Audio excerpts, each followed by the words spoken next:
전쟁이 장기적으로 지속되고 북한군의 투입이 지속되고 북한이 더 많은 희생을 당하면 당할수록 러시아는 그에 대한 부채가 커지거든요. 전쟁이 최대한 단기간 안에 끝나게 된다면 러시아 입장에서는 북한이 요구하는 것들을 대부분 들어주지 않을 가능성이 높습니다. 일단 그 우크라이나 전쟁이 끝나게 되면 미국과의 관계 회복이 무엇보다 중요합니다. 네. 트럼프와의 관계 회복이 중요하고요. 근데 지금 북한이 러시아에 요구하는 것들은 대부분 미국을 겨냥한 것들이거든요.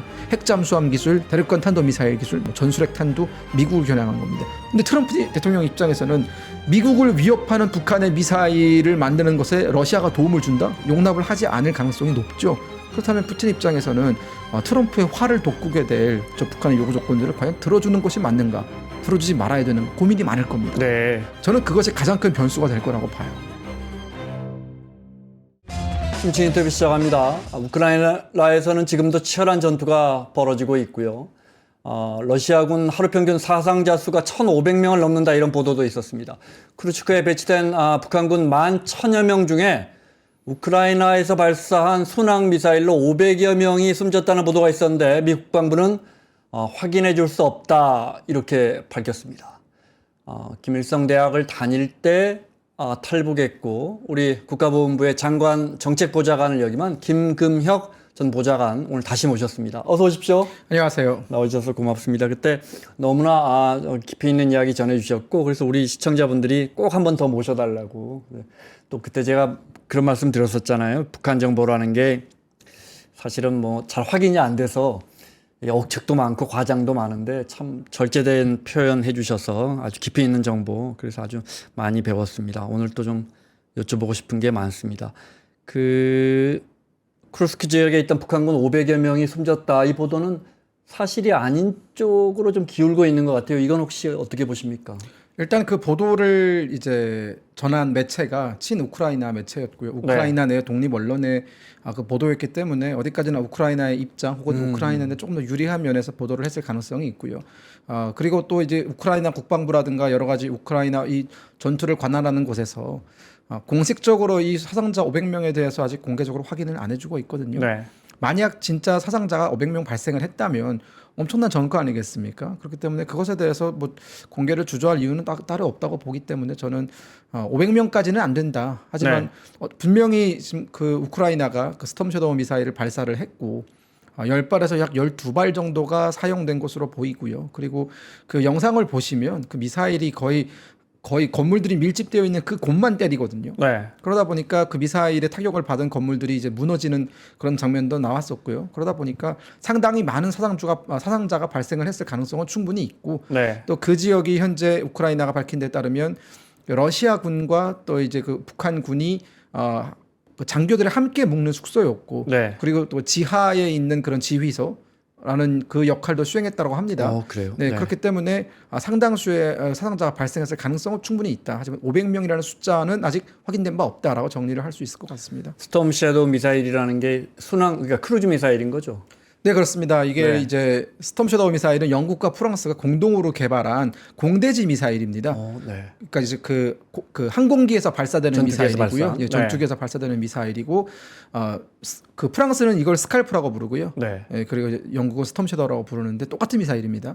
특징은 사거리가 현재 우크라이나에 제공된 이 스톰 섀도우 미사일 같은 경우에는 사거리가 250km고요. 네. 영국이나 프랑스가 보유하고 있는 스톰 섀도우는 그보다 사거리가 훨씬 더 깁니다. 네. 조금 제한을 시켜줬다라고 말씀을 드릴 수 있을 것 같고 본격적으로 순항 미사일인데 벙커버스터의 기능을 가지고 있습니다. 그러다 보니까 이런 지하 벙커에 숨어 있는 적을 제거하는 데 사용되기도 했고 이 미사일을 개발했던 이유 자체가 원래 사담 후세인을 잡기 위해서 만든 미사일이거든요. 네. 그러니까 그 사담 후세인이 어디 은거에 있고 그 은거지를 정확히 찾아내서 매우 정밀 타격하기 위한 미사일이기 때문에 한때 이런 일도 있었어요.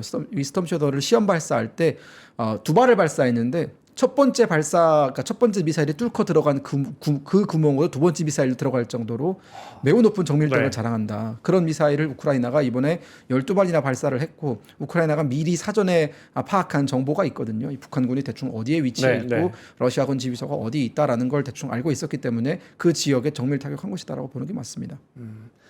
바이든 행정부에서 임기 얼마 안 놔두고 이제 트럼프 행정부에서 이게 전쟁 마무리 지을 것 같으니까 네네. 아무래도 우크라이나군 조금 유리하게 그 뭡니까 본토 미사일 공격 허용했잖아요. 그거 일환인 거예요. 그래서 스톰 섀도우는 그 전에는 사용하지 않고 있다가 이번에 쏜 거예요, 아니면? 그 원래 그 스톰 섀도우 미사일도 마찬가지고 이제 네. 미국이 제공한 에이테크스 미사일도 마찬가지인데요. 러시아 본토에 대한 공격은 금지했었습니다. 네. 그러다 보니까 아무리 스톰 섀도우를 갖고 있어도 러시아 본토를 때릴 수는 없었거든요. 그러다가 미국이 에이테크스의 그 사거리 제한을 풀지 않았습니까? 네. 이제는 에이테크스는 기본적으로 사거리가 300에서 350km 정도 되는데 네. 이제 러시아 영토 어디든 즉 그 에이테크스가 날아갈 수 있는 사거리에 위치한 곳이라면 어디든 타격할 수 있게 범위를 넓혔거든요. 미국이 그렇게 해주니까 나토 국가들이 뒤이어서 어떤 미국이 그런 조치에 발을 맞췄다라고 보시면 될 것 같고 그 전에도 그 미사일은 가지고 있었어요. 네, 네. 그 작년에 그 우크라이나가 스톰 섀도우를 사용을 해서 네. 크림반도에 있는 다리를 폭파시키는 일도 있었거든요. 굉장히 중요한 전략적 그 중요도가 있는 그 다리를 폭파시켰던 그런 전력을 가지고 있을 만큼 네. 스톰 섀도우의 활용에 대해서는 우크라이나도 경험을 가지고 있는데 이번에 그 러시아 영토 내의 어떤 전략적인 목표물에 대한 공격이 이제 허가가 되면서 바로 때린 거죠. 김 부장님은 어떻게 생각해요? 한 11,000여 명이 지금 쿠르스크에 있고, 예. 미 국무장 토니 블링크도 다 확인해 준 거고, 네. 우크라이나 국방부 장관은 우리와 전투 교전을 시작했다, 일부가 네. 시작했다 이렇게 네네. 밝혔고, 네. 지금 어떤 상황이라고 짐작하시는 거예요?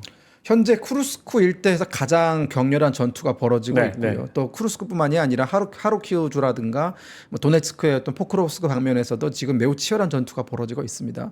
전체적으로 지금 러시아와 우크라이나 군의 어떤 그 교전의 상황은 그 트럼프 대통령 당선 이전보다 한 3배, 4배 가까이 그 강도가 세졌고요. 특히나 쿠르스크에서는 10분에서 15분 간격으로 전투가 벌어지고 있거든요.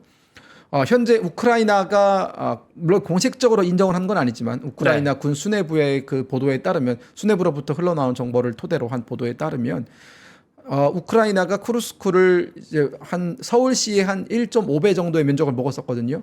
지금은 그 절반밖에 차지하지 못하고 있습니다. 네. 이미 절반, 그러니까 본인들이 러시아로부터 빼앗았던 그 영토의 절반을 다시 뺏겼다 러시아에. 네. 그리고 현재 어떻게 전개될지 모르는 상황인데 분명한 건 지금 매우 치열하고 매일같이 그냥 이게 밀고 밀리는 싸움이 계속되고 있군요. 한마디로 정리를 하면 우크라이나군이 크게 밀리고 있습니다. 크게 밀리고 있다. 네, 지금 그 사거리 제한을 풀어준 것도 사실은 물론 트럼프 대통령의 당선과 더불어서 바이든 대통령의 그런 전략적인 판단도 있겠지만 그보다 먼저 이 북한군이 우크라이나 전쟁에 개입을 하면서 특히나 이제 그 러시아군이 이제 완전히 공세로 돌아섰거든요. 네. 그러면서 우크라이나가 정말 어려운 상황입니다, 지금. 그러다 보니까 그 어려운 상황을 타개하기 위해서 결국 바이든 대통령이 내릴 수 있는 선택지는 이 미사일 사거리 제한을 푸는 것 이외에는 없었다. 즉 트럼프 대통령의 당선이 큰 영향을 미쳤겠지만 그게 네. 아니더라도 하나의 또 수순이었다라고 저는 봅니다. 북한군 어떻게 보세요? 매우 정예부대가 파견된 걸로 알고 있는데 네. 그러면 정말 최전방에 최전선에 그 표현이 있는데 그런 표현을 쓰고 싶지 않고 그걸로 배치됐다고 보시는 거예요? 뭐 어떤 표현인지는 제가 네, 예측을 네. 할 것 같습니다. 예, 맞습니다. 지금 현재 그 쿠르스크에 배치된 북한군이 받고 있는 기본적인 전술 교리가 그 돌격 부대의 그 전투 방식을 지금 배우고 있거든요. 네. 예컨대 이제 그 근접 참호 전술이라고 해가지고 네. 참호 하나 뒤주면서 우크라이나군을 사살하는 그런 훈련, 즉 참호에 진입하는 훈련을 하고 있습니다. 네. 근데 그 훈련은 상당히 위험합니다. 왜냐하면 우크라이나군은 일단 상당히 많은 정찰 드론을 보유하고 있고 또 FPV 드론 같은 거 자폭 드론 정말 많이 보유하고 있지 네네. 않습니까? 그러다 보니까 참호로 접근하는 그 러시아군이나 북한군의 움직임을 이미 다 파악을 하고 있고 참호에 접근하기 전에 일단 FPV 드론으로 한 방 때리고요. 네. 네. 그리고 뭐 운 좋게 살아남아서 참호에 접근했다 할지라도 정말 많은 자폭 드론이라든가 소형 그 폭탄을 터뜨리는 드론들이 날아와서 그들이 뭐 딱히 어떤 의미 있는 전투를 치르기 전에 일단 한번 거의 절반 이상은 죽어 나가거든요. 하루에 한 달에 2-3만 몇만 개의 드론이 소용된다는 거 아니에요? 네. 뭐 우크라이나군은 지금 거의 연 100만 대의 드론을 생산하는 능력을 그러니까, 가지고 네. 있으니까요. 그리고 네. 뭐 한 달에 사용하는 드론이 뭐 5만 대가 넘을 때도 있습니다. 네. 상당히 많은 드론을 사용을 하고 있고 또 지금 이번에 그 독일이 그 굉장히 최신형의 드론, 즉 AI 드론이라고 해서 FPV 드론인데 거기다 AI 기술을 탑재를 하면 그 러시아 군의 그 제밍이라든가 여러 가지를 피해서 정확히 목표를 타격할 수 있는 그런 고성능 드론 4,000대까지도 독일이 지원을 하겠다라고 했거든요. 네. 그만큼 드론전이 활발히 진행되고 있는 곳에서 북한군이 하고 있는 전술은 1차 대전 전술입니다. 네, 뭐 사실 많은 사상자가 발생할 것이라는 건 사실 네. 조금이라도 공부를 한 사람이라면은 충분히 예측할 수 있는 부분입니다. 어찌 보면 전쟁이 빨리 마무리되는 게 피해를 최소화하는 것일 수 있겠는데 트럼프 대통령이 취임 이제 2달도 남지 않았는데 어떤 경우의 수를 가지고 푸틴과 협상을 할지 젤렌스키 대통령은 트럼프 대통령의 종전안을 기다리고 있다 이런 메시지를 발표했어요. 네네. 어떤 경우의 수가 있을까요? 네. 뭐 젤렌스키 대통령이 그렇게 얘기한 것의 그 이면에는 네. 이런 게 있습니다. 트럼프 대통령이 지금 그러니까 트럼프 당선인이 아직까지 대통령은 아니죠. 네. 이 트럼프 당선인이 과거 이제 후보 시절 때 또 트럼프 대통령 그 당선인뿐만이 아니라 트럼프 진영의 그 외교 안보를 담당했던 사람들이 공통적으로 했던 얘기가 트럼프 대통령이 당선이 되게 되면 24시간 안에 전쟁을 끝내겠다. 네, 네. 네, 그리고 그 전쟁을 끝내기 위해서 협상안이 준비가 되어야 되지 않습니까? 그 주로 그 거론되었던 협상안은 현 시점에서 전선을 일단 멈춘다. 즉 현 시점의 전선을 그대로 유지하고 네. 그 상태에서 종전을 해버린다라는 것이고요. 그리고 그 시점, 그러니까 즉 전쟁이 끝나게 되는 그 시점 러시아가 점령한 우크라이나 영토에 대해서는 러시아의 관할권을 인정해 준다라는 네, 겁니다. 네. 그리고 이제 그 러시아와 우크라이나 사이에 비무장지대를 설치하고 그리고 그 비무장지대에 대한 관리는 나토 대용군이 한다라는 것이거든요. 네. 이게 좀 근데 말이 안 맞는 부분이 좀 있습니다.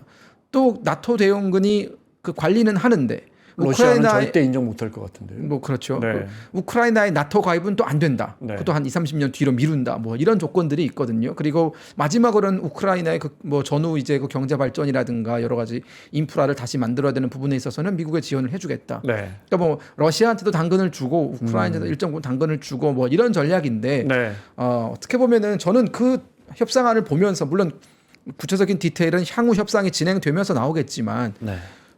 오직 그 협상안만 놓고 봤을 때는 전혀 현실을 반영하지 못한 협상안이다라는 생각이 좀 들었어요. 왜냐하면 일단 우크라이나 입장에서 지금 우크라이나가 영토의 20% 가까이를 러시아한테 강제로 뺏겼거든요. 네, 네. 아니 뭐 저기 그 크림반도는 그렇다 칩시다. 크림반도는 뭐 네. 그전에는 러시아 영토였기 때문에 우크라이나 그것에 대해서는 뭐 그렇게 사활을 걸지 않을 수도 있습니다. 거기 주민들은 또 상당수가 또 좀 친러시아 사람들이기 그렇죠. 때문에. 그러니까 그건 네. 저는 뭐 포기할 수 있는 영토라고 봐요. 네. 하지만 현재 도네츠크라든가 뭐 저기 루안스크라든가 지금 러시아가 현재 먹고 있는 뭐 마리우폴이라든가 멜리토폴이라든가 네.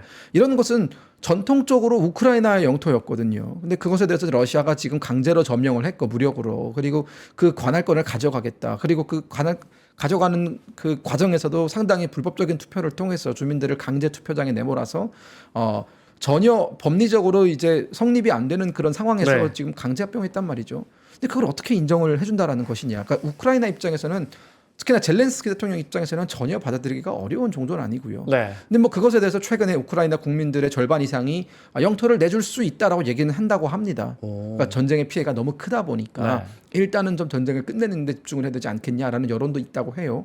하지만 그건 저는 그런 식으로 이제 전쟁이 끝나버리게 되면은 우크라이나는 그 영토를 영구적으로 잃게 되는 겁니다.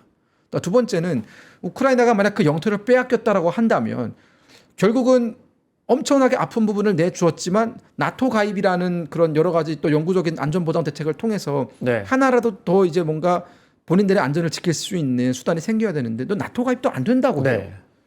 그러면 우크라이나 입장에서는 얻은 게 하나도 없네요. 그죠? 그 전후 복구는 사실 굳이 미국이 도와주지 않아도 할 수 있습니다. 그건 뭐 새로운 시장이 열리는 것이기 네. 때문에 많은 나라들이 참여를 할 거예요. 거기에 우리도 대해서. 참여한다고 벌써 이야기해놨잖아요. 네네. 그렇기 때문에 우크라이나 입장에서 영토도 잃게 되는 것이고요. 안전 보장에 대한 어떤 확답도 못 받게 되는 것이고요. 우크라이나가 지금 상당히 화가 나 있는 부분이 핵무기를 포기하는 조건으로 영국과 미국과 러시아가 만나가지고 우크라이나의 안전을 보장해주겠다고 하지 않았습니까? 그런 그 협약에 의해서 결국 우크라이나는 가지고 있던 핵무기와 대륙간 탄도미사일 이런 것들 전부 폐기했는데 결국은 러시아가 쳐들어왔죠. 그리고 지금 영국과 미국은 물론 도와주고 있지만 파병은 안 해주고 있지 않습니까? 여러 가지 면에서 우크라이나는 그 강대국들의 약속은 믿을 수가 없으니 그 동맹 체제에 들어감으로써 나토에 들어감으로써 영구적으로 안전을 좀 보장받겠다라는 건데 그거를 못하게 하면 저는 사실 우크라이나가 여기에 나설 수 있는 어떠한 그 명분이 없다라는 생각이 들어요. 지금 말씀하신 것처럼 우리가 어떻게 뭐 푸틴의 마음을 알겠습니까? 근데 일단 영토 28% 합병 병합하게 해준다고 하고, 네. 그죠? 우크라이나 이 사달이 난 게 우크라이나가 저기 나토 가입한다고 해서 난 거 아닙니까? 그렇죠. 그거 2, 30년 후로 미룬다면 사실상 안 되는 거고. 뭐 안 되는 거죠. 뭐 상식적으로 보면 푸틴은 받을 것 같고, 그죠? 네. 푸틴도 사실 지금 뭐 군 병력이 없어갖고 뭐 얼마더라? 우리 돈으로 1억까지 그 참전하면 빚 탕감해 준다고 1억 5천입니다. 1억 5천까지. 네. 그렇게 하고 있는 상황이고 오죽하면 이제 북한군까지 이제 데려가서 싸우고 있고, 그죠? 네. 젤렌스키는 말씀하신 것처럼 상식적으로 봐도 받긴 어려울 것 같은데 안 받을 수 없잖아요. 트럼프라는 사람이 호락호락한 사람도 아니고 안 받을게요 그러면 그러면 우리가 다른 거 지원할게요 이럴 사람도 아니란 말이에요. 말씀하신 그 푸틴은요. 네. 또 다른 생각을 가지고 있습니다. 푸틴은 트럼프 대통령이 제시한 그 협상안보다 더 급진적인 협상안을 제시할 가능성이 있고요. 일부가 최근에 공개가 됐습니다. 네. 그게 뭐냐면 우크라이나 3분할론입니다. 그래서 우크라이나를 3등분한다라는 건데요. 우크라이나는 그 드네프르강이라는 게 있습니다.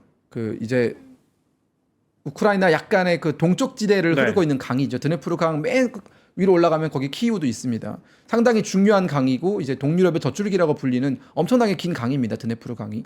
그러니까 드네프르강을 기점으로 해서 동쪽 지역은 본인들이 차지하고요. 네. 거기는 이제 완전히 러시아 영토가 되는 것이고 드네프르강과 그리고 우크라이나 서쪽 뭐 르비우라든가 그 지역 인근까지의 영토는 친러시아 세력이 거기를 장악하는 겁니다. 네. 그리고 폴란드에 붙어 있는 서쪽 일부 세력만 우크라이나가 차지하는. 그러니까 아마 기사를 검색하시면 나올 겁니다. 러시아의 3분할론. 그런 3분할론까지 내세우면서 자극을 하고 있거든요. 그건 사실상 현재 우크라이나가 보유한 영토에서 완전히 밀려가지고 우크라이나는 한 10% 정도만 가지고 나머지는 다 러시아 영향력에 넣겠다라는 네. 야망이거든요. 뭐 어디까지나 그 푸틴의 입을 통해서 나온 건 아니기 때문에 진위 여부에 대해서는 우리가 좀 더 논의를 해봐야겠지만 그런 기사가 나오고 있다는 건 러시아가 정말 잘하는 게 인지전입니다. 그 인지전이 마치 이거인 듯 저거인 듯 정보를 흘리면서 상대방을 떠보고 상대방의 대응을 테스트하고 네.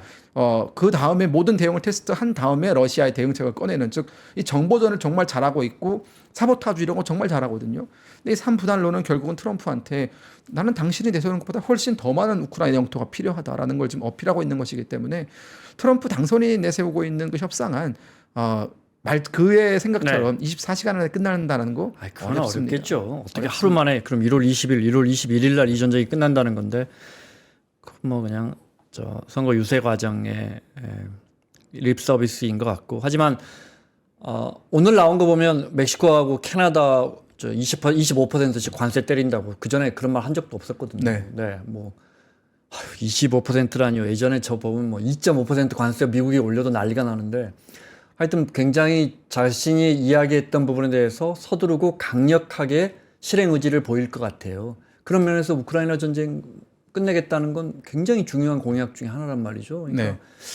큰 협상을 시작할 텐데 어떤 결과로 이어질지 과연 정말 어떻게 됐더라도 전쟁 끝내게 되면 일각에서는 그 노벨 평화상감이라고 이야기하잖아요. 어쨌든 전쟁을 끝내게 되면 어떤 결과로 이어질지 잘 모르겠습니다. 북한이 이번 전쟁에 참여하는 그 병사들 만여 명 보낸 걸로 해서 네. 러시아로부터 뭐 탄도미사일 개발 기술을 받아가지고 뭐 미사일 공장 확장한다 이런 보도가 있었어요. 어떻게 보세요? 러시아로부터 기술을 받은 부분에 대해서는 아직까지는 확인된 바는 없고요. 네. 하지만 북한 내부에 기존에 존재하던 단거리 탄도미사일 공장을 증폭 확장한다라는 네. 그런 그런 보도는 나온 바가 있고 북한의 그런 움직임에 대해서는 분명히 당위성이 있다라고 보여집니다.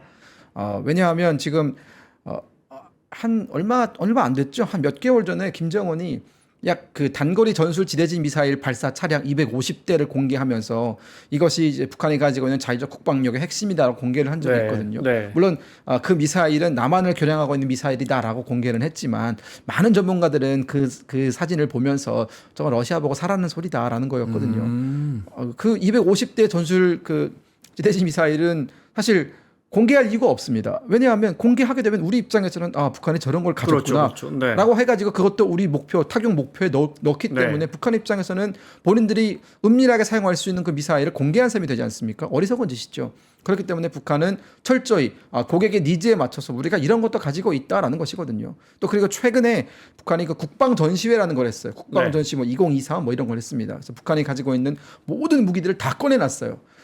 그 또 주요 고객이 러시아죠. 뭐 또 네. 단거리 탄도 미사일. 그리고 이번에 가장 주목을 끌었던 게 드론입니다. 공격용 드론. 드론이 북한이 예전에는 드론에 대한 기술이 많이 없었는데 요 한 1년 사이에 드론 기술을 많이 개발을 해가지고 공격용 자폭 드론을 많이 전시를 했거든요. 네. 지금 현재 러시아가 사용하는 공격용 드론, 특히 자폭 드론의 상당 부분은 이란이 제공하고 있습니다. 네, 맞아요. 그 샤헤드 드론이라고 네. 해서 이란으로 또 들어오고 있는데 북한은 지금 그것도 본인들이 가져가고 싶어서 숟가락을 얹고 그렇죠. 싶다. 숟가락을 얻는 거죠. 지금 네. 샤헤드 드론보다 더 싼 북한은 골판지로 드론을 만들었어요. 골판지. 샤헤드 드론은 보다 훨씬 쌉니다. 가격이. 네. 그리고 골판지로 만들게 되면 레이더도 안 잘 걸리거든요. 작동할지 잘 모르겠네요. 그건 뭐 써봐야 되겠죠. 왜 네. 중국 건 안 써요? 중국은 안 줘요 무기? 중국은 미국 눈치 보기 현재 때문에. 어떤 공격용 무기를 제공하고 있지는 않습니다. 않죠? 네. 기타 다른 어떤 그 비살상용 무기 혹은 뭐 경제적인 지원이라든가 그런 네. 부분에 대해서는 분명히 이루어지는 것으로 보여지는데요. 중국산 무기가 사용됐다고 보고된 적은 없습니다.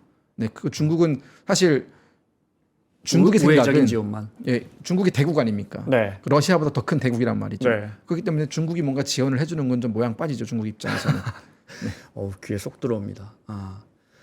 우리 정부도 그냥 우회적으로만 지원하고 있잖아요. 우크라이나에 네, 네, 대해서. 근데 우리가 만약에 살상용 무기 제공하면 러시아 국방부 차관이 그랬던가요? 네. 두 나라 관계는 파국으로 갈 것이다 이렇게 경고했어요. 네. 우리 정부가 살상 무기 제공할 수 있다고 보세요? 저는 충분히 가능성은 아직 열려 있다라고 보고요. 네.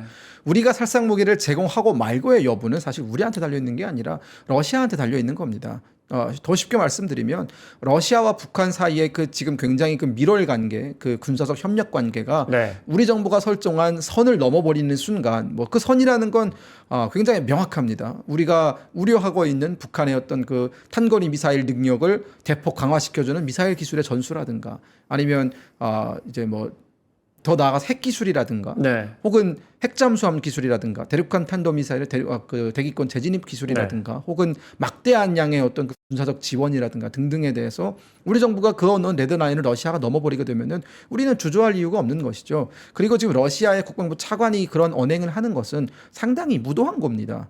우리 입장에서는 화를 내야 되는 게 맞고요. 러시아가 우리를 얼마나 만만하게 보고 사실 지금 공격용 무기 제공하는 러시아 그 뭐 프랑스나 영국이나 독일이나 뭐 폴란드나 러시아가 이 정도로 대응을 하지 못하고 있거든요. 네. 하지만 지금 러시아가 우리나라한테 이렇게 목소리를 높인다라는 것은 사실 저는 그걸 들으면서 좀 어이가 없었고요. 적반하장도 유분수지.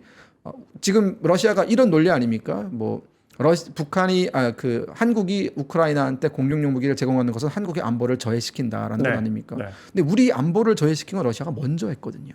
북한과의 손을 잡고 북한군을 끌어들이고 북한과의 군사적 협력을 강화시키는 것은 어느 하나도 대한민국의 안보에 일절 도움이 안 되는 짓입니다. 그런 것들을 러시아가 먼저 해놓고 이제 와서 마치 그것이 우리 탓인 마냥 몰아가는 것은 참으로 이제 적반하장이다라는 생각이 들고 하지만 네. 우리는 뭐 흥분하거나 그럴 필요는 없죠. 우리는 철저히 우리의 어떤 전략과 우리의 계획에 따라서 그 대응의 수위를 조절하면 될 것 같습니다. 말은 과격하게 하지만 러시아 입장에서 보면 우리는 엄청난 경제력과 사실 GDP 두 나라가 그 큰 나라가 우리하고 러시아 GDP 별 차이 안 나는 우리가 아마 더 밀걸요? 네. 우리가 압도적으로 잘 살죠 러시아보다. 이제 1인당 GDP 말고 전체 국가 GDP도 아마 거의 제가 볼 때는 아마 2, 3년 비슷한 걸로 알고 있습니다. 비슷한 걸로 네. 알고 있고 기술력이나 이런 걸 봤을 때 러시아 입장에서는 노태우 정부 때 이제 두 나라가 국교를 세우고 외교 관계를 만든 다음에 네. 사실은 뭐 그러니까 경제적으로는 많이 협력 관계로 가다가 지금 이제 이렇게 전쟁이 일어나고 하니까 이제 우리가 완전 미국 쪽에 완전히 붙어버린 거 아니에요. 네. 러시아 입장에서는 야 옛날에 친하게 지내자고 뭐 제주도에 불렀을 때는 언제고 그렇게 생각할 수도 있죠. 그 생각에 대해서는 사실은 네. 그 잘잘못의 그 출발이 누구에게 있느냐가 중요한 것 같은데요. 네. 일단 현재 러시아가 우크라이나를 침공하지 않았더라면 이런 일은 일어나지 그러네요. 않았습니다. 네. 러시아의 우크라이나 침공은 상당히 불법적인 침략이고 네, 네. 핵을 가진 나라가 핵을 가지지 못한 주권 국가를 공격한 것 아닙니까? 네. 그렇다면 우리는 지금 현재 우크라이나한테 동병상련을 느낄 수밖에 없는 것이 우리나라는 핵을 가지지 못했고 네. 북한은 핵을 가지고 있습니다. 원래 핵을 가진 나라는 핵무기를 가지지 않은 나라를 무력으로 공격하지 않는다가 NPT의 기본 정신 아닙니까? 네. 그리고 러시아는 NPT의 가입국입니다. 네. 하지만 그 핵 확산 금지 NPT의 조약? 네. 핵 확산 금지 조약. 하지만 그 핵 확산 금지 조약을 지켜야 할 준수해야 할 의무를 가지고 있는 유엔 안보리 상임이사국이 핵무기를 가지지 못한 우크라이나를 무력으로 침공하고 네. 뭐 어린이 뭐 여자 아이 할 것 없이 다 지금 죽이고 있지 않습니까? 그 부차에서 일어났던 학살 이런 것들은 러시아의 잔인함을 그대로 보여주고 있는 네. 것이거든요. 그렇기 때문에 우리는 그러니까 대한민국 입장에서는 우리가 할 수 있는 얘기를 한 겁니다. 즉 그 침략 전쟁에 대해서 규탄하고 그러면 안 된다라는 점에 대해서 지적을 하고 그 지적을 하는 데서 그치는 것이 아니라 여러 가지 적절한 어떤 제재 조치를 통해서 러시아의 그런 행동이 잘못되었다라는 것을 알려줄 필요도 있거든요. 하지만 러시아가 우크라이나 전쟁이 침략 전쟁으로 시작되었음에도 불구하고 시정일관 저렇게 적반하장으로 나오는 것은 네. 결코 우리와 뭔가 함께 뭔가 갈 수 있는 그런 가치적인 그 관계가 아니다. 즉 가치를 공유하고 있는 나라가 아니기 때문에 네. 저는 오히려 우리가 러시아와 디커플링을 하는 것도 나쁘지는 않겠다는 생각이 네. 듭니다. 네. 이런 상황에서는 그죠? 네네. 네. 좋은 지적해 주신 것 같아요. 탄도미사일 얘기하겠지만 그 외신들이 북한 병사 한 명당 월 2,000달러 받는다 이런 보도가 나왔었어요. 이건 네네. 어디에 근거한 거고 어느 정도나 신빙성이 있다고 보세요? 신빙성은 상당히 있는 겁니다. 네. 왜냐하면 현재 러시아 군에 소속되어서 싸우고 있는 용병들이 있거든요. 네, 네. 그 용병들이 보통 그 정도 받습니다. 네. 2,000불까지는 안 되고요. 네. 2,000불까지는 안 되고 한 1,850불 이 정도 받습니다. 근데 이제 러시아 병사들은 그보다 좀 더 많이 받죠. 그러니까 그 중간 어디일 것이다가 나온 숫자가 한 2,000불 정도입니다. 네. 그리고 지금 현재 북한 병사들이 용병으로 싸우고 있는 것이 아니라 러시아 군제에 편입되어서 싸우고 있거든요. 네. 그렇기 때문에 러시아 군이 받는, 즉 러시아 병사가 받는 월급 수준을 받을 거다라고 보는 것이고요. 이게 뭐 북한군 병사 통장을 우리가 일일이 확인할 수 없기 때문에 네. 얼마나 들어왔는지는 정확하게는 모르겠죠. 하지만 어쨌든 러시아 군제고 러시아 군복을 입고 싸우고 있고 그렇기 네. 때문에 그 정도 수준일 것이다.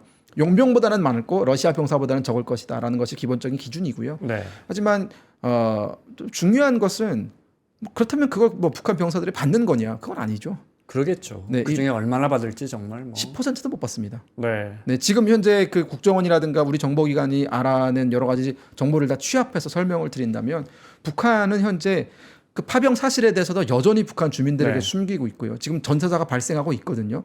이번에 500명은 사실 빙산의 일각일 수도 있습니다. 더 많은 사상자가 발생했을 가능성도 충분히 있어요. 전투가 지금 매우 격렬해지고 있기 때문에. 근데 지금 북한 내부에서 우리가 어떤 휴민티를 통해서 뭐 전사자에 대한 처리라든가 뭐 예우라든가 이런 것들이 전혀 진행되고 있지 않다라는 것이 들려오고 있거든요. 그렇기 때문에 북한 당국은 파병 사실도 숨겼고 네. 그 파병된 병사들의 죽음이라든가 부상이라든가 이런 여러 가지 기타 모든 어떤 정황들을 숨기고 있기 때문에 마찬가지로 이 북한 병사들이 받아야 하는 그 2,000불에 대해서도 북한 당국은 북한 병사들에게 알려주지 않을 가능성이 매우 높다라고 보시면 될 것 같습니다. 네. 어때요? 그래도 북한 주민들이 언제쯤 알겠죠? 지금쯤 벌써 알고 있을 수도 있고요. 11,000명이 연락이 안 되는 거 아니에요? 향후 그 파병 숫자는 더 늘어날 겁니다. 네. 북한 입장에서는 지금 이제 이 러시아 우크라이나 전쟁에 모든 걸 걸었기 때문에 최대한 러시아의 승리로 끝내게끔 만드는 것이 북한의 목표거든요. 그래야 러시아로부터 많은 걸 뜯어낼 수 있지 않습니까? 그러다 보니까 지금 11,000명이지만 일각에서는 뭐 10만 명까지도 추가 파병이 가능하다라는 얘기가 들려오고 있습니다. 네. 네, 그렇게 되면 그 10만 명의 파병 사실을 북한이 숨길 수는 없겠죠. 어느 순간에는 공개를 할 텐데 전제 조건이 있습니다. 북한이 러시아에 파병된 그 북한 병사들에 대한 여러 가지 정보를 주민들에게 공개하기 위해서는 일단 가장 필요한 것은 전과가 필요합니다. 즉 북한군에 개입을 해서 이겼다라는 결과가 필요합니다. 그게 네. 없다면 투입을 했는데 졌어요. 그러면 공개를 더 못하는 거죠. 아무런 명분도 없고 아무런 실리도 없는 전쟁에 지금 참여를 했단 말이죠. 다 죽음으로 돌아온다면 정말 이건 뭐 그렇죠. 끝까지도 정말 누구한테 참전했다고 말하지도 못하는 참전 아니에요 지금. 그렇습니다. 네. 뭐 1만 명을 갈아 넣었는데 쿠르스크나 못 빼앗고 결국은 전쟁이 끝나버려요. 그런 네. 상태로. 그럼 북한 입장에서는 이도저도 아닌 상황이기 때문에 또 북한은 항상 주민들에게 그 북한 군대는 세계 최강이고 뭐 미제도 때려잡을 수 있고 이런 허위 선전을 정말 많이 해왔단 말이죠. 하지만 그 약소국인 우크라이나한테 털려서 많은 사람들이 죽었다. 이 사실을 어떻게 공개합니까? 그렇기 때문에 북한 입장에서는 일단 쿠르스크를 먹고 뭔가 전쟁이 뭔가 러시아의 승리로 끝나야만 그때 이제 그 좀 공개를 할 수 있겠죠. 러시아와 뭐 형제 러시아를 도와서 이제 우리가 이겼다 뭐 이런 식으로 공개가 가능하지만 그 전까지는 전쟁의 그 향방을 알 수 없기 때문에 공개가 불가능할 겁니다. 전쟁의 양방을 우리가 어떻게 참 예측 어렵죠. 네. 근데 지금 뭐 갑작스럽게 이렇게 가까워진 러시아와 북한 관계에서 변수가 있다면요. 앞으로 우리가 좀 지켜봐야 할. 러시아와 북한 사이의 네. 변수요. 가장 중요한 변수는 전쟁이 언제 끝나냐입니다. 전쟁이 장기적으로 지속되고 북한군의 투입이 지속되고 북한이 더 많은 희생을 당하면 당할수록 러시아는 그에 대한 부채가 커지거든요. 하지만 전쟁이 만약 정말 뭐 1월 달에 끝날 수도 있어요. 뭐 사람 일은 모르는 건 아닙니까? 2월 달에 끝날 수도 있고요.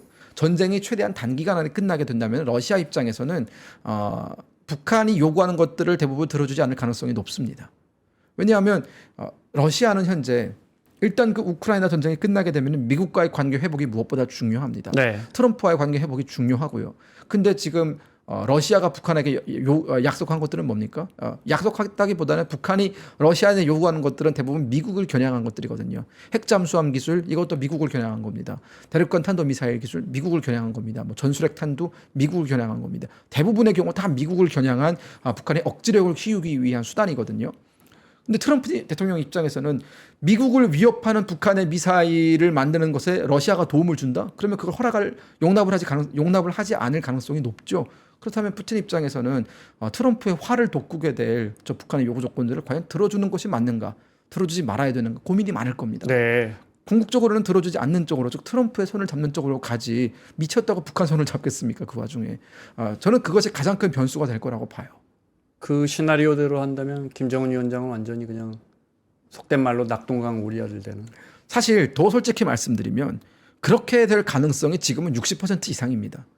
그거는 그렇게 되지 않을 가능성이 없거든요. 지금 왜냐하면 푸틴 입장에서는 뭐 말씀하신 것처럼 정말 많은 군대를 이미 갈아 넣었고 네. 정치적으로 위기입니다. 경제적으로도 많이 지금 몰락했고요. 러시아가 전쟁이 끝나게 되면은 최대한 많은 힘을 들여서 전쟁 이전의 경제 수준을 복구하는 것이 푸틴 입장에서는 본인의 정치적인 입지를 다지는데 필수적이거든요.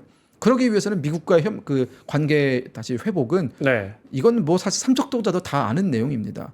그런 상황에서 미국이 현재 북한을 좀 잘 해보려고 하는 와중에 러시아가 거기에 걸림돌로 작용이 된다면 푸틴이 트럼프로부터 얻어낼 것은 아무것도 없겠죠. 오히려 더 고립되겠죠. 네. 그렇기 때문에 러시아 입장에서는 나토와의 관계 회복이라든가 혹은 미국과의 관계 회복을 위해서 또 중국과의 관계 회복을 위해서도 북한을 버리는 카드로 사용할 가능성이 매우 매우 농후합니다. 네. 그걸 지금 김정만 모르고 있는 거예요. 북한한테 얻을 수 있는 게 한시적인 전투 병력 말고는 뭐 외교적으로 뭘 얻겠어요. 무슨 뭐 자원을 얻겠어요. 기술력을 얻겠어요. 그렇죠? 그 기술력이 뭐가 있고 자원이 뭐가 있겠습니까, 북한에. 그 인력 같은 경우에도 네. 뭐 이런 얘기를 합니다. 전쟁이 끝나게 돼도 러시아는 어쨌든 많은 인력이 이미 사라졌으니 그 인력 대체분을 북한에서 데리고 올 수도 있지 않느냐라고 하는데 중앙아시아에도 일을 할 수 있는 사람들은 많이 있습니다. 네. 러시아어를 할 수 있고요. 러시아 입장에서는 러시아어를 할 수 있는 인력들이 필요한 것이지 러시아어를 할 줄 모르는 북한 인력들은 사실 비교적으로 봤을 때에는 중앙아시아 쪽의 인력들이 더 매력적입니다. 그렇기 때문에 저는 북한이 과연 러시아 우크라이나 전쟁이 끝난 뒤에도 네. 전쟁 수준만큼의 그 제공할 수 있는 것들이 남아 있을까라는 질문을 받았을 때 거의 없다라는 생각이 들거든요. 그러면 이제 팽당하는 거죠. 사실 그건 어느 정도 수순이라고 생각합니다. 참 북미 관계 좀 여쭤보죠. 네. 트럼프 당선자 입장에서는 김정은 위원장과의 관계가 훨씬 복잡해졌어요. 네. 왜냐하면 뭐 대선 과정에서도 뭐 오케이 가이라 그랬던가요? 뭐 하여튼 늘 그 수사가 있잖아요. 트럼프 대통령만의 네, 그 네, 네. 뭐 좋은 친구야. 뭐 예전에 뭐 햄버거 먹을 수 있고 이런 네. 굉장히 직관적이고 간단한 용어를 쓰면서 상대방을 부추기죠. 특히 협상 대상자에 대해서. 그런데 러시아의 군을 파병해 버렸잖아요. 네. 이거는 북한과 다시 만약에라도 비핵화 협상 테이블에 앉을 때 상당한 변수가 될 수 있을 것 같아요. 네, 그렇습니다. 지금 트럼프 대통령은 그 후보 시절부터 러시아 우크라이나 전쟁을 빨리 끝내겠다라는 네. 얘기를 주구장창 해오지 않았습니까? 네. 그리고 이제 그것을 실현시킬 수 있는 날이 얼마 남지 않았습니다. 근데 그런 와중에 북한군의 참전은 지금 전쟁의 확대를 불러왔거든요. 북한군이 참전했기 때문에 미국이 지금 특히나 바이든 대통령이 그 에이테크임스 미사일의 사거리를 대폭 늘려준 것에 대한 어떤 그 명분을 어디서 가져오냐면요. 북한군의 참전에서 명분을 가져오고 있습니다. 북한군이 참전해서 전쟁이 확대됐기 때문에 네. 우크라이나군을 돕기 위해서 사거리를 연장시켰다라는 것이거든요. 이게 트럼프 대통령 때문이다라고 말을 할 수 없으니 그렇게 얘기를 하는 것인데 어쨌든 북한의 참전이 명분을 가져다 준 건 맞습니다. 네. 그리고 심지어 나토 국가들, 영국이나 프랑스, 독일까지도 이제는 이 북한군의 참전 때문에 이 우크라이나 전쟁 상황을 매우 중요하게, 매우 다른 시각으로 보고 있거든요.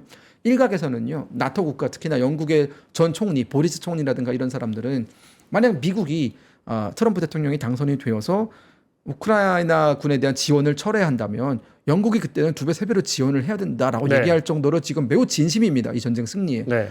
그렇기 때문에 트럼프 대통령 입장에서는 저 북한의 김정은이 긁어부스럼을 만들었다. 굳이 하지도 그러니까요. 하지 말아야 될 걸 해가지고 지금 본인의 입지가 난처해졌거든요. 또 전쟁을 빨리 끝내고 싶지만 북한군이 저렇게 계속 병력을 쏟아부으면 러시아 입장에서는 이렇게 충원된 병력으로 더 많이 밀고 들어가고 싶겠죠. 우크라이나 입장에서 러시아가 더 밀고 내려올수록 더 막아야 되기 때문에 그 시점에 전쟁을 끝내게 된다면 더 많은 영토를 잃는 것 아닙니까? 네. 전쟁을 못 끝내는 상황으로 가고 있습니다. 지금 트럼프는 지금 김정은이 밉겠죠. 근데 뭐 일단 확인된 건 11,000여 명이니까 미 국무부가 인정하는 게 네. 만여 명이라고 잡고 사실은 뭐 하루 평균 뭐 1,500명이 사상, 그러니까 네. 다친 사람까지 포함해서 러시아 병사가 1,500명이라고 치면 사실은 이거 뭐 최전선에 있다면 정말 어떻게 보면 뭐 열흘만 해도 이 끝나는 이 병이겠죠. 전력이 사멸할 수 있는 네. 물론 이제 더 파견될 수 있다 이렇게도 전망해 주셨지만 네. 자 결과적으로 그러면 과거 싱가포르나 하노이 회담처럼 북미가 마주 앉을 가능성은 과거보다는 훨씬 더 어려워졌다 이렇게 보시는 거예요? 네, 그렇습니다. 트럼프 일기 행정부 때는 네. 김정은도 그렇고 트럼프도 그렇고 서로가 서로에 대해서 잘 몰랐거든요. 그리고 김정은이 특히나 트럼프식의 그 특유의 화법, 방금 앵커께서 말씀해주신 그 상대방을 잘 구슬려서 테이블로 나오게 한다. 일단 테이블에 앉혀놓고 뭔가 네. 들을 제시하는 게 트럼프 방식 아닙니까? 그렇게 김정은을 잘 구슬려서 테이블까지 앉힌 것이 성공한 것이 바로 1차 때의 모습이었다면 현재 네. 김정은은 그런 트럼프를 경험할 만큼 경험했다라고 본인 입으로 얘기하지 않습니까? 얼마 전에 북한이 그런 얘기를 했죠. 미국과 협상을 갈 수 있는 데까지 가봤다. 즉 미국과 할 수 있는 협상은 다 해봤는데 네. 결국 본인들이 확인한 것은 즉 북한이 확인한 것은 미국의 적대시 정책이 네. 그것뿐이었다. 공존 의지가 아니고 뭐 우리나라에 대한 그러니까 이제 뭐 적대감뿐이었다 그렇죠. 이런 식으로 네. 표현했죠. 결국은 이 네. 북한 정권을 몰락시키기 위한 그런 적대시 정책만 확인했다. 네. 그렇기 때문에 다시 그때의 그 뭐 실수를 반복하고 싶은 마음이 없다라고 공개적으로 여러 번 얘기했습니다. 그리고 요즘 북한의 북한은 아직도 트럼프 대통령이 당선을 얘기 안 하고 있거든요. 근데 지금 요즘 북한의 그 태도를 보면은 지속적으로 강조를 하고 있는 것이 그때의 우리가 협상 테이블에 올려놨던 것을 다시 가지고 오고 싶지는 않다. 즉 그때와 지금은 다르고 그리고 지금 북한은 핵 보유국이고 대륙간 탄도 미사일 보유국이고 압도적인 군사력을 보유한 국가이기 때문에 미국은 그에 맞는 대접을 해라. 네. 즉 그에 맞는 미국의 협상 수단을 가져오기 전에는 우리는 협상을 하지 않겠다라는 것을 거의 3일에 한 번꼴로 강조를 하고 있어요. 즉 북한 입장에서는 협상은 하고 싶은데 다시 1차 때처럼 북한이 미국을 그런 식으로 협상장에 끌어내면 본인들은 손해 아닙니까? 네. 성공을 못했죠. 1차 회담 때. 그러니까 그 과거로 돌아가기 싫어서 지금 계속 북한이 어떤 그 미국에 압박을 넣는 거다라고 보시면 될 것 같고요. 하지만 트럼프 진영 지금 뭐 외교 안보 인사들 뭐 임명되는 걸 보면은 또 그때 1기 때 북한과의 대화를 담당했던 사람들이 또 등용이 되고 있거든요. 네. 그런 면에서 분명히 대화 의지는 바이든 행정부 때보다는 트럼프 행정부 때 분명히 있을 거다. 하지만 그것이 어떤 결과로 이어질 것이고 또 어떤 카드를 협상장에 내놓을지에 대해서는 조금 더 지켜볼 필요가 있다라는 생각도 듭니다. 그러니까요. 참 모르겠습니다. 지금 말씀하신 게 저 알렉스 왕이라고 이번에 백악관 국가안전보장회의에서 부보좌관 그러니까 네, 아주 맞습니다. 높은 자리는 아니지만 이 사람이 과거에 저 북미회담 할 때 그때 참가했던 사람이라면서요? 네, 그렇습니다. 그 미 국무부에서 네. 대북 그 특별 부대표를 했던 사람이고요. 그때 당시에. 네, 그렇습니다. 그리고 당시 특별 대표는 스티븐 비건이었습니다. 제가 그 두 사람 다 만나봤고요. 네. 스티브 옹도 그때 2018년에 미 국무부를 방문했을 때 만나서 1시간 정도 면담을 나눈 적이 있는데요. 당시 제가 받았던 스티븐 웡에 대한 인상은 스티븐 비건하고는 좀 달랐습니다. 알렉스 웡에 대한 인상은 네. 스티븐 비건하고 좀 달랐습니다. 스티븐 비건은 굉장히 원칙론자예요. 대화는 하되 그리고 비핵화에 대한 그 원칙이 상당히 강했습니다. 스티븐 비건은. 알렉스 웡은 스티븐 비건과 비슷한 궤를 같이 하고 있지만 상당히 정무적으로 뛰어난 사람이었다라는 생각이 듭니다. 즉 본인의 원칙만 고수하는 것이 아니라 어느 정도 백악관과의 소통을 하면서 당시 트럼프 대통령이 원하는 게 무엇인지를 정확히 깨닫고 그것을 회담에 녹여낼 수 있는 사람이었다라는 네. 생각이 들어서 스티븐 비건보다는 조금 더 유연하게 다가갈 가능성이 있습니다. 스티븐 비건은 그때 북한한테 내세웠던 조건이 되돌릴 수 없는 비핵화였거든요. 그러니까 회복 불가능한 네, 비핵화였습니다. 근데 알렉스 웡은 그때만큼의 강경한 그 모드는 유지하진 않겠지만 근데 또 이 알렉스 웡의 그 경력을 보면은 이 사람이 또 변호사 출신이에요. 네. 하버드 로스쿨도 나왔고요. 중국계예요? 웡이라고 하는 거 보니까. 네, 그렇습니다. 네. 네. 저도 정확히 어떤 네, 중국계인지는 정확히 잘 모릅니다. 네. 근데 굉장히 합리적이면서 유연한 사람인데 또 그 우리가 쉽게 이런 말 하잖아요. 곤조라고 하잖아요. 곤조가 있는 사람입니다. 그러니까 회담에서 이것만큼을 지켜내야 된다라고 하는 것에 대해서는 또 반드시 지켜내는 그런 특징을 가지고 있는 사람이기 때문에 북한이 그렇게 만만하게 볼 대상은 절대 아니고요. 그리고 중요한 것은 알렉스 웡이 가지고 있던 북한에 대한 인식은 비핵화였습니다. 하지만 현재 트럼프 진영 내부에서 외교 안보 라인에 있는 사람들이 가지고 있는 북한에 대한 인식은 핵 동결에 가깝거든요. 이 부분에서 충돌이 있을 수 있습니다. 네. 근데 이거를 우리가 어떤 메시지를 읽어야 되느냐에 대해서 북한이 최근에 미국한테 계속 압박을 보내고 있는 메시지가 우리를 핵 보유국으로 인정한 상태에서 협상을 하자라는 게 북한이 미국에 보내는 메시지고요. 네. 미국이 북한의 메시지를 받아들고 그에 대한 회답으로 내놓은 것이 알렉스 웡을 임명한 겁니다. 그 자리에. 그렇게 보세요? 저는 그렇게 봅니다. 네. 알렉스 웡은 비핵화론자입니다. 네. 북한은 비핵화되어야 된다라는 것이 기본적인 원칙을 가지고 있는 사람이고 그 비핵화 협상을 하는 데 있어서 스티븐 비건보다는 조금 더 온화한 편이지만 네. 비핵화 원칙을 뒤집을 사람은 아니라는 거죠. 저는 그렇기 때문에 미국은 여전히 이 북한 비핵화에 대해서 의지를 가지고 있다라고 평가를 합니다. 네. 어쨌든 이번에 이 알렉스 웡이 NSC의 부보좌관 자리에 올랐기 때문에 대북 문제는 당분간 이 사람이 실무를 책임질 것이다. 근데 충돌이 있을 거예요. 백악관 내부에서도 네. 저는 충돌이 좀 예상이 됩니다. 네. 알렉스 웡이 모셔야 되는 상관들 사이에 네. 여러 가지 불협화음이 조금 있어 보입니다. 네. 네. 그때 하노이에서 왜 깨졌어요? 다시 한번 설명해 주시면. 하노이에서 깨진 이유는 사실 그 하노이 회담이 잘 되면 북한은 아마 지금의 북한은 없었을 겁니다. 하지만 그 하노이 회담이 깨진 이유는 북한이 미국을 상대로 하노이 회담 때 내놓으려고 했던 카드와 미국이 하노이 회담을 통해서 북한에게 요구하려고 했던 카드가 일치하지 않아서입니다. 김정은은 하노이 회담에 임하기 전까지 미국과 북한이 요구하는 것이 같다라는 착각 속에 회담을 갔거든요. 네. 그래서 그때 북한은 그 전 과정을 다큐로 찍기 위해서 기차를 타고 가는 쇼까지 연출하지 그렇죠. 않았습니까? 네, 그런 네. 고난한 여정을 통해서 내가 미국과 협상을 끝내버렸다라는 네. 이미지를 가져오기 위해서 굳이 비행기를 냅두고 기차를 타고 중국을 횡단을 해가지고 하노이까지 갔단 말이에요. 근데 북한이 그때 미국한테 내놓으려고 했던 카드는 영변 핵시설, 냉각탑, 그 영변 핵시설 안에 중요한 그 냉각탑이 있지 않습니까? 네. 냉각탑을 폭파시키고 예전에 한번 했잖아요. 똑같은 겁니다. 그리고 풍계리 핵실험장 완전 폐쇄 이런 겁니다. 네. 네, 그것만 해주면 즉 미국이 모르는 핵능력은 북한이 가지고 있대. 미국이 알고 있는 북한의 핵능력을 북한이 포기하는 듯한 모습을 보이면 미국이 좀 응해지지 않을까. 알짜배기는 감춰놓고. 네, 그렇습니다. 네. 그 알짜배기는 미국이 몰랐을 거라 생각을 한 거죠. 네. 근데 트럼프 대통령이 그거 딱 그 카드를 까버렸군요. 근데 그 볼튼의 그 회고록에 따르면 볼튼이 네. 그때 그 국가안보 보좌관이었지 그럼요. 않습니까? 볼튼의 회고록에 따르면 볼튼이 끝까지 트럼프 대통령을 말렸다고 합니다.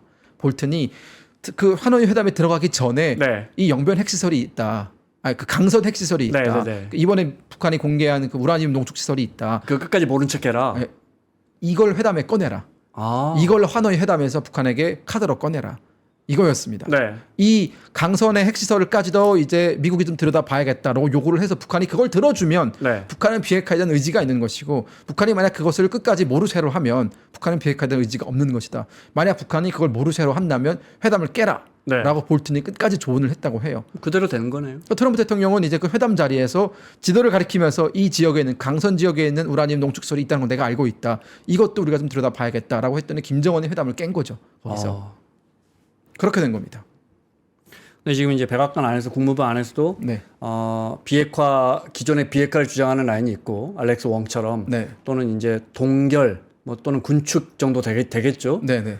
근데 비핵화라는 게 저처럼 이런 거 잘 모르는 사람도 과연 그게 정말 현실적으로 가능할까? 그러니까 자 ICBM 같은 미사일을 다 없앤다. 네. 그래도 그 기술은 어딘가 남아 있을 거 아니에요. 그 그렇죠. 장비 그게 이루어지고 있는 뭐 생산 라인 다 없앤다 치죠. 자 미사일은 그렇다 쳐요. 탄두를 만드는 기술, 네. 핵을 만드는 기술, 우라늄을 농축하는 기술, 플루토늄을 긁어가지고 그걸 탄두로 만드는 기술들, 그리고 만들어 놓은 탄두들, 네. 그것도 다 없앤다고 해요. 진짜로 굉장히 어렵겠지만 그럼 그게 비핵화입니까? 비핵화는 불가능합니다. 그러니까요. 비핵화는 이루어질 수 없는 목표입니다. 북한도 우크라이나를 보면서 느끼는 게 있겠죠. 우크라이나가 원래 정말 많은 그 핵무기를 가지고 있다가 부다페스트 조약에 의해서 그 핵무기를 다 자체적으로 폐기 처분했거든요. 그리고 그 폐기 처분할 때 러시아와 영국과 미국이 내세웠던 조건이 우크라이나의 안전을 보장해 준다는 거였어요. 하지만 결국은 아무도 안전을 보장해 주지 않았고 그러네요. 크림반도도 네. 잃었고 우크라이나 동부도 잃지 않았습니까? 또 북한이 리비아 사태를 보면서 카다피가 만약 핵무기가 있었다면 카다피가 저렇게 죽었을까? 그런 생각을 늘 하거든요. 네. 사담 후세인이 만약 핵무기가 있었다면 미국이 쳐들어갔을까? 이런 생각을 늘 합니다. 북한이. 그렇기 때문에 북한은 핵무기를 포기한다라는 것에 대해서는 단 한 번도 진심이었던 적이 없습니다. 단 한 번도 핵무기를 포기하려고 진심으로 마음 먹었던 적이 없고, 만약 정말 북한이 핵무기를 포기하겠다라고 마음을 먹었다면 그건 김정은이 개과천선했을 때만 가능한 겁니다. 나 오늘부터 정말 착하게 살아야지. 난 지금까지 지었던 죄 모두 씻고 정말 난 이제부터 뭐 주님의 사람으로 착하게 살겠다라고 마음을 먹으면 그게 가능할지 모르겠지만 현실적으로 불가능하지 않습니까? 그게. 그렇기 때문에 북한 체제를 지켜내는, 즉 북한의 현재 독재 권력을 가능하게끔 만들어 주는 것이 핵무기이기 때문에 네. 핵무기를 포기한다는 것은 독재를 포기하는 것과 마찬가지의 논리입니다. 북한은 결코 포기하지 않을 거고요. 그렇기 때문에 저는, 하지만 미국이 비핵화를 들고 그럼에도 비핵화를 회담의 목표로 들고 나와야 되는 이유는 최대한 북한의 능력을 거세시키는 것이 맞거든요. 그래야 동결이라도 한다. 네, 그러니까 예를 들어서 지금 현재 북한이 내세우고 있는 이 정도 수준에서의 동결을 만약 미국이 받아들인다면 북한은 어마어마한 핵력을 이미 보유한 상태에서 네. 회담을 하는 것이기 때문에 그 이후에 북한의 핵 능력에 대해서는 제고할 수 있는 방법이 없습니다. 즉 미국은 최후의 협상을 통해서라도 북한의 핵 능력을 최대한 최소한으로 만들어 놔야 그것이 국제사회의 안보에 위협이 되지 않기 때문에 비핵화라는 매우 극단적인 카드를 가지고 와서 북한을 압박하고 있는 것이죠. 즉 협상을 할 때 최대한의 어떤 그 상대방이 압박을 느낄 수 있는 최고치의 것을 가져와서 계속 상대를 몰아붙여야 결국은 나중에 상대방이 어느 정도 크게 양보한 상태에서 협상이 이루어지지 않겠습니까? 네. 저는 그런 전략을 쓰고 있다라고 보고요. 만약 이 시점에서 북한이 요구하는 북한이 현재 개발한 핵무기에 대해서 인정을 해주고 더 이상의 핵 능력을 업그레이드 시키지 않는 조건에서 회담이 이루어지게 된다면은 네. 그건 미국의 완벽한 패배입니다. 북한은 이미 핵실험을 할 필요가 없어요. 6차 핵실험까지 완벽하게 했고요. 그리고 고농축 우라늄 시설을 있기 때문에 고농축 우라늄 시설 하에서는 핵실험을 굳이 안 해도 안정적인 핵물질을 만들어내서 핵무기를 기하급수적으로 늘릴 수 있습니다. 그런 구조에서 미국이 만약 여기서 동결을 시켜버리면 미국은 북한으로부터 얻어내는 것이 아무것도 이 없습니다. 공장 닫으면 저 공장 가서 만들면 되잖아요. 그렇죠. 네. 뭐가 저는 그래서 어려워. 미국의 네. 전략가들이 제발 전략적인 실수를 하지 않기를 정말 오매불망 바라고 있습니다. 그러면 어디까지 협상해서 어디까지 군축을 핵무기를 동결하고 어디까지 제어할 수 있다고 보세요? 참 어려운 일입니다, 진짜. 북한이 현재 보유하고 네. 있는 혹은 북한이 현재 운영하고 있는 핵시설에 대한 그 미국의 어떤 전격적인 모든 감사라든가 사찰이라든가 이런 것들을 북한이 받아들여야 됩니다. 네. 네, 그리고 본인들이 가지고 있는 핵 능력은 여기까지다라는 것도 북한이 공개를 해야 되고요. 그리고 현재 북한이 보유한 핵탄두의 개수도 북한이 공개를 해야 되고요. 그리고 핵탄두에 대해서도 분명히 미국한테 반출하는 그 여러 가지 조치들이 취해져야 합니다. 즉 그런 거죠. 예컨대 북한이 그걸 다 받아들였다고 해도 앵커님 말씀하신 것처럼 북한은 분명히 한두 개는 감춰두고 있을 거란 말이에요. 모든 핵무기를 다 반출한다라고 해도 북한은 분명히 최소 5개에서 10개 정도는 감춘 상태에서 반출을 할 거란 말이죠. 그러니까 네. 그 정도까지 압박을 해야 된다는 거죠. 그래서 명목상의 비핵화가 이루어진 것처럼이라도 보여야 최대한 북한의 능력을 거세시키는 것이지, 그게 아니라면은 저는 마주 앉을 이유가 없다는 생각이 듭니다, 사실. 네. 대륙간 탄도미사일도 마찬가지죠. 그런 것들도 미국에 반출을 하고, 하지만 그럼에도 북한은 분명히 감춰두는 것이 있겠죠.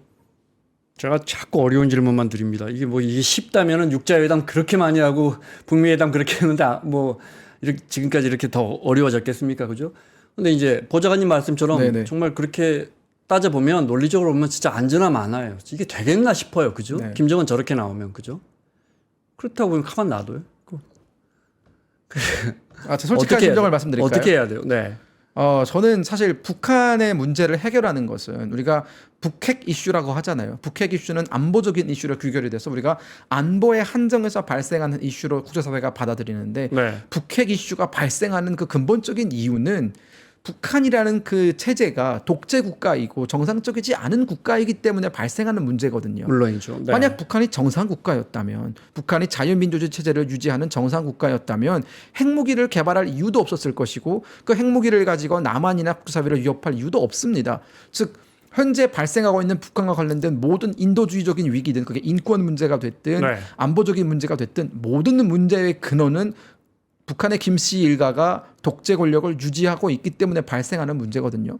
저는 그렇기 때문에 사실 솔직히 말씀드리면 핵 문제를 해결하는 회담이라든가 북한의 인권 문제를 노리는 회담이라든가 다 그냥 주변 곁두리를 건드리는 문제지 본질적인 문제에는 전혀 접근을 못하는 거라고 생각합니다. 레짐 체인지에 대해서는 국제사회가 매우 민감하게 반응을 하죠. 어떤 국가가 됐든 그것이 독재 네. 국가가 됐든 정말 한심한 낙후한 국가가 됐든지 간에 그 레짐을 체인지하는 문제에 대해서는 국제사회가 매우 민감하게 반응할 수밖에 없습니다. 하지만 저는 이런 생각도 들어요. 우리가 북한을 환자에 비유하면 매우 고치기 어려운 그 중병을 앓고 있는 환자라고 칩시다. 근데 북한 문제를 해결하기 위해서 하고 있는 국제사회 여러 가지 시도는 그 중병을 해결하기 위해서 집도를 하고 수술을 하는 것이 아니라 그 진통을 잠시간 동안은 느끼지 못하게끔 진통제를 놔주는 역할만 하는 거예요. 네. 네. 약간 그냥 눈 감고 아웅하는 겁니다. 그냥 임기응변이다. 임기응변이죠. 네. 근본적인 처방은 레짐 체인지다 이 말씀. 근본적인 처방은 결국 북한의 정권을 정상적인 국가로 바꾸는 것 이외에는 방법이 없습니다. 그런데 네. 네.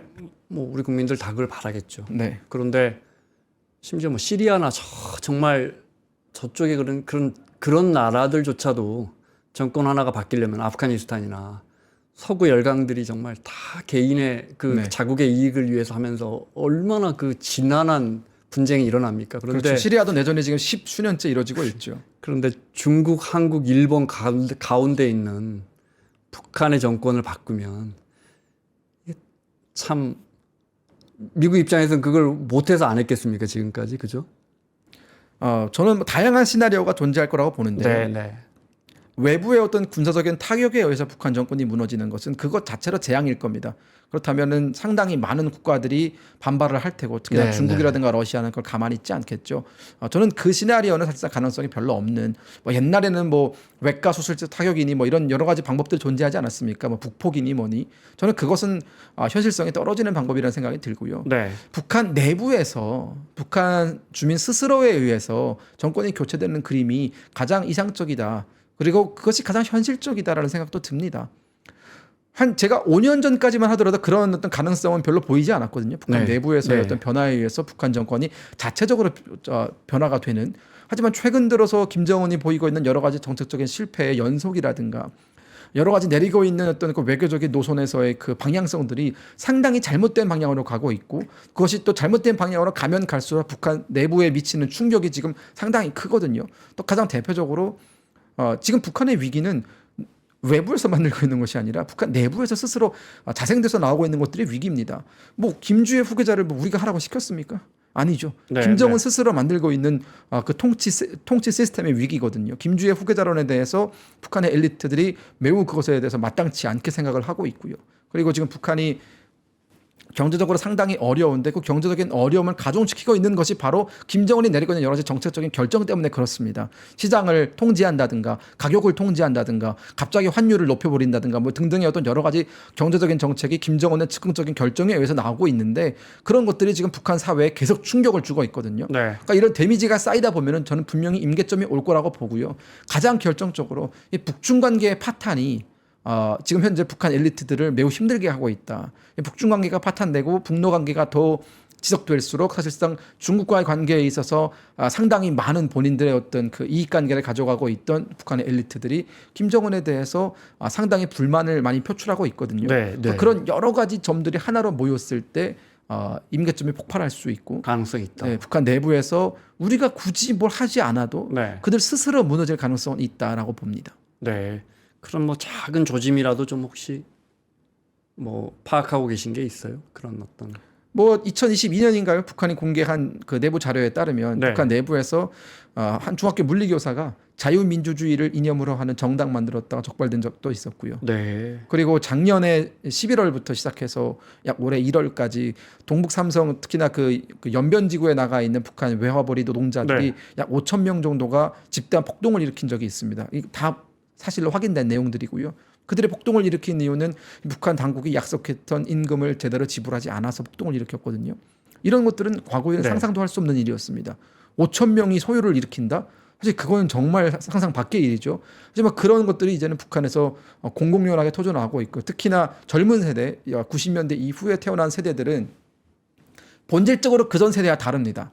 그 90년대 이후에 태어난 세대들은 대한민국의 문화, 즉 한류의 영향을 가장 직접으로 받은 세대이기 그렇죠. 때문에 네. 이들이 생각하는 어떤 여러 가지 정상적인 국가의 모습, 정상적인 사회의 모습은 대부분 이 드라마라든가 영화를 통해서 그 한국에 대한 동경심을 키워가면서 많이 흔들리고 있거든요. 이 북한이 가르치고 있는 내용과 그리고 본인들이 접하고 있는 외부 문물 사이의 어떤 그 괴리감을 느끼면서 네. 무엇이 잘못된 것이고 무엇이 옳은 것인가에 대해서 나름의 기준들이 조금 생기고 있습니다. 그런 북한 당국과 벌어지고 있는 그 틈, 만약 이것들을 우리가 넓힐 수만 있다면 사실 뭐 우리가 그렇게 큰 힘을 들이지 않아도 네. 북한 체제는 분명히 크게 흔들릴 가능성도 있다라는 생각이 듭니다. 무슨 말씀인지 알겠습니다. 자, 마무리를 해야 되는데 끝으로 지금 말씀하신 그런 그 급변 사태라고 예전엔 불렀는데 지금 어떻게 부르는지 모르겠습니다. 북한의 급변 사태에 대비해서 우리 정부가 그 단계별로 다 그 시나리오를 갖고 있죠. 가지고 있습니다. 어떤 식입니까, 그게? 그 말씀드릴 수 없습니다. 네. 알겠습니다. 네. 끝으로 아주 간단하게. 네. 북미 관계 이제 트럼프 행정부가 곧 들어서는데 네. 북미 관계를 위해서도 우리 정부가 이런 거는 꼭 챙겨봤으면 좋겠다. 조언해 주실 게 있다면요. 저는 지금 트럼프 대통령이 들어서면서 지금 윤석열 정부도 임기 이제 후반기에 들어서지 않았습니까? 그 전까지는 그러니까 임기 전반기에는 바이든 행정부를 상대로 외교를 많이 했었고 네. 또 여러 가지 면에서 성과도 거뒀습니다. 뭐 한미일 협력체라든가 또 뭐 워싱턴 선언이라든가 이런 것들은 사실 워싱턴이 뭐 협약이죠. 그런 것들은 대부분 대한민국의 안보에 일정 부분 도움이 된 부분도 있고요. 하지만 이제는 완전히 다른 트럼프 행정부가 곧 들어설 예정이고 네. 외교에 있어서 스탠스를 바꾸는 것에 대해서 저는 주저함이 필요 없다는 생각이 듭니다. 어제 이 사람과 일했지만 오늘은 또 이 사람과 일해야 되면 이 사람의 요구하는 것은 무엇이고 이 사람이 좋아하는 것은 무엇이고 정말 모든 것들을 다 맞춰서 맞출 필요가 있다는 생각이 들거든요.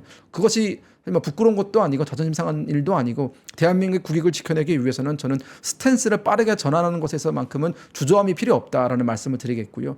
그리고 저는 또 한 가지 부탁드리고 싶은 것은 조금 더 많은 네트워킹이 이루어졌으면 좋겠다라는 생각이 듭니다. 우리가 이번에 트럼프 대통령의 당선에 대해서 많은 언론들이 예측을 못하지 않았습니까? 사실 대부분의 대한민국의 메이저 언론은 트럼프 대통령의 당선에 대해서 비중 있게 보도를 못했습니다. 당선 가능성에 대해서. 그 이유는 우리가 대한민국 언론도 그렇고요, 정치계도 그렇고요, 미국 쪽에 가지고 있는 네트워크가 너무 빈약하기 때문이다라는 생각이 들었거든요. 저는 그렇기 때문에 트럼프 행정부 때는 지금 발탁되는 사람들을 보면은 대부분 다 아웃사이더라고 평가를 하는데 우리 언론에서는 미국의 기준에서 봤을 때 그들이 과연 아웃사이더일까? 그들은 이미 십수년간 본인의 영역에서 본인의 어떤 그 독창적인 캐릭터를 쌓아온 사람들이거든요. 저는 그렇기 때문에 우리가 이제는 좀 미국과의 관계를 다져가는 데 있어서 기존에 우리가 해오던 것에만 집중하는 것이 아니라 조금 더 보폭을 넓혀서 다양하게 좀 들여다볼 필요가 있다. 미국 쪽의 네트워크를 좀 다양하게 형성할 필요가 있다라는 말씀을 좀 드리겠습니다. 네. 마무리하겠습니다. 자, 트럼프 행정부의 북미 관계 조망해봤습니다. 전 국가보훈부 장관 정책보좌관이었던 김금혁 전 보좌관과 함께했습니다. 오늘 말씀 고맙습니다. 감사합니다.